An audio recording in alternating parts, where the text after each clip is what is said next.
மாநில கமிட்டி வந்து எங்களை வந்து அடிப்படை உறுப்பினர் பதவியிலேருந்து எங்கள் 3 பேரையும் நீக்கிறதா ஒரு லெட்டர் அனுப்பியிருந்தாங்க.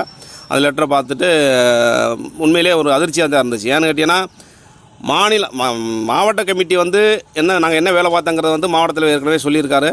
மாநில கமிட்டி வந்து சரியான முடிவு எடுப்பான்ட்டு தான் நம்ம இந்த கோரிக்கையை வச்சுருந்தோம். இந்த கோரிக்கை வச்சுருந்தோம். மாநில கமிட்டி இங்கே வந்தால் கமிட்டி வந்து விசாரணை பண்ணாங்க. விசாரணை பண்ணி ஒருதலை பட்சமாக அன்றைக்கே பண்ண விசாரணையில் ஒருதலை பட்சமாக இருக்கிறத நம்ம புரிஞ்சுக்கிட்டோம். ஏன்னு கேட்டிங்கன்னா அவர் கூப்பிட்டு வந்து கம்ப்ளைண்ட் பண்ணியிருக்கோம், கோரிக்கை வச்சுருக்கோம், எதையுமே கேட்கல. எங்களை கூப்பிடவே இல்லாமல் எச் ராஜா மட்டும் கேட்டுட்டு மாவட்ட சில நிர்வாகிகளை மட்டும் கேட்டுட்டு அவர் பாட்டில் எச் ராஜா அவர் கார்லேயே போயிட்டார். எலெக்ஷனுக்கு கொடுத்த காசை வந்து கிட்டத்தட்ட ஒரு 4 கோடி ரூபாய்ட்டு அவர் கையாடல் பண்ணி சொத்து வாங்கியிருக்காரு, வீடு கட்டிக்கிட்டு இருக்காரு. நிர்வாகிகள் மேலே பழிய போகிறார். ஒருத்ததுக்கு காரணம் நிர்வாகிகள் தான் சொல்கிறாரு. ஆனால் அது 54,000 ஓட்டு அவர் நாங்கள் வாங்கி கொடுத்துருக்கோம். அதுவே பெரிய விஷயம். ஒரு எச் ராஜாவுக்கு 54,000 ஓட்டுங்கிறப்ப அது பெரிய விஷயம். ஒரு சாதாரண தொண்டர் இருந்தால் கூட அவர் ஜெயிச்சிருப்பா. எச் ராஜாவுக்கு 54,000 ஓட்டுங்கிறது பெரிய விஷயம். அதை அவர் புரிஞ்சுக்கல. அவர் தோத்ததுக்கு காரணம் தொண்டர்கள் சொல்கிறா.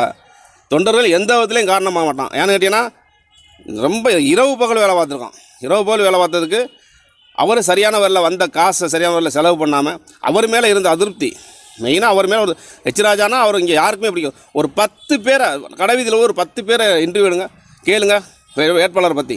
10 பேரில் 8 பேர் வந்து வேட்பாளர் எச் ராஜா அருமையான வேட்பாளர் சொல்லிட்டாருன்னா இந்த ஊரை விட்டே நான் போயிடுறேன். 2021 காரைக்குடி சட்டமன்றத்தில் அண்ணன் எச் ராஜா அவர்கள் வந்து வேட்பாளர் இருந்தார். அவருக்கு நாங்கள் வந்து ஒன்றியத்தில் வேலை பார்த்தேன். அந்த லாஸ்ட்டில் வந்து அவர் தோல்வி அடைஞ்சிட்டான்னு சொன்னோன்னே மாவட்டத்துடைய பொதுச்செயலாளர் இருக்க ஏ நாகராஜன் வந்து நீங்கள் இந்த ராஜானை வந்து தோல்வி அடைஞ்சிட்டாங்க, கட்சி விட்டு எடுத்துட்டாரு, நீங்கள் உடனே கிளம்பி வாங்க அப்படின்றாங்க. நான் போனேன், இங்கே போய் பார்க்கலாம் இருந்துச்சு. 3 மண்டலத்தில் இருந்தாங்க, கூட எல்லாருமே இருந்தாங்க. இந்த மாதிரி நீங்கள் வந்து தோல்விக்கு நீங்கள் ஒரு காரணம், நீங்கள் வந்து உங்களை கட்சி விட்டு எடுத்து சொன்னேன். நானும் இடத்துல பேட்டி கொடுத்தாங்க, பக்கத்தில் நின்றேன். அதுக்கப்புறம் நான் ஒதுங்கி வந்துட்டேன். ஆனால் இன்னைக்கு பார்த்தீங்கன்னா அவங்க எல்லாரும் உள்ளே இருக்காங்க, நான் வெளில இருக்கேன்.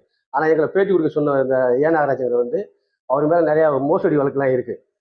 மும்பை சிட்டி விநாயகர் செக்கு மோசடி வழக்கு இருக்குது. ஒவ்வொரு கட்சி நிர்வாகியை வந்து யாரும் நல்லா வேலை செய்கிறாங்களோ அவரெல்லாம் கெட்ட விலையாக்கி வெளியேற்றுறது அவரோட வேலையை.